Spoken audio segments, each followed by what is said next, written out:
তিনটা কত নিছে? 3 লাখ ভাই। 3 লাখ। দর্শক এই তিনটা গরু 3 লাখ টাকায় বিক্রি হয়ে গেল গাবতলী হাট থেকে। দেখতেই পাচ্ছেন অনেক সুন্দর একটা সাদা। আর কত নিছে এটা? ৮১,০০০ টাকায়। মাশাআল্লাহ ৮১,০০০ টাকার গরু, অনেক সুন্দর একটি কুরবানির জন্য ভাই। হ্যাঁ হ্যাঁ। কোন জায়গা থেকে আসছো? মগবাজার থেকে আসছিল। ৮১,০০০ টাকায়। কত নিছে? 1,35,000। 1,35,000 টাকায় বিক্রি হয়ে গেল দর্শক গাবতলী হাট থেকে কুরবানির জন্য। ভাই কত নিছে? 3,10,000। এই দুইটা গরু 3,10,000 টাকায় বিক্রি হয়ে গেল। হাসিল করে সামনে নিয়ে আসা হয়েছে, কুরবানি ঈদের জন্য নিয়েছে দর্শক। দেখতে পাচ্ছেন অনেক সুন্দর লাল কালারের দুইটি গরু। 1,65,000 এক জোড়া। আর পিছনেরটা 1,45,000। 1,45,000 1,45,000 টাকা পিছনেরটা। আর এক জোড়া 1,65,000। মাশাআল্লাহ অনেক সুন্দর। এই গরুটা গাবতলী হাটে বিক্রি হয়ে গেল। ভাই এটা কত নিছে ভাই? 1,32,000। 1,32,000 টাকায় বিক্রি হয়ে গেল গাবতলী হাটে দর্শক। অনেক সুন্দর একটি বড় গরু। 1,32,000 কুরবানির জন্য নিয়েছেন ভাই?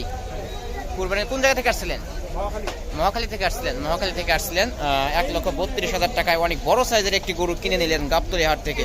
হাসিল করে সামনে বাঁধা 1,32,000। তিনটা কত নিছে? 3 লাখ ভাই। 3 লাখ। দর্শক এই তিনটা গরু 3 লাখ টাকায় বিক্রি হয়ে গেল গাবতলী হাট থেকে। দেখতেই পাচ্ছেন অনেক সুন্দর একটা সাদা আর দুইটা লাল, এক একটা 1 লাখ করে পড়ছে। তিনটা গরু 3 লাখ টাকায় বিক্রি হয়ে গেল গাবতলী হাট থেকে। কত নিছে এটা? কত ভাই? 88,000। 88,000 টাকায় এই গরুটা বিক্রি হয়ে গেল। কালো কালারের গরু। 88,000 টাকা। 88,000 যাকে বলে, 88,000 টাকায় বিক্রি হয়ে গেল। অনেক সুন্দর কালো কালারের গরু। কে নিছে ভাই? 2,30,000। এই দুইটা গরু 2,30,000 টাকায় বিক্রি হয়ে গেল দর্শক। দেখতেই পাচ্ছেন পিকআপ ভ্যানে উঠানো হচ্ছে 2,30,000 টাকার গরু। মাশাআল্লাহ অনেক সুন্দর। এক একটা 1,15,000। এক একটা 1,15,000 টাকা করে পড়ছে। এই দুইটা গরু 2,30,000 টাকায় বিক্রি হয়ে গেল। পিকআপ ভ্যানে উঠানো হচ্ছে দর্শক।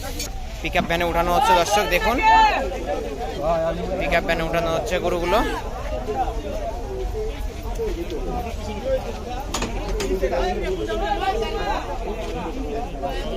অনেক সুন্দর।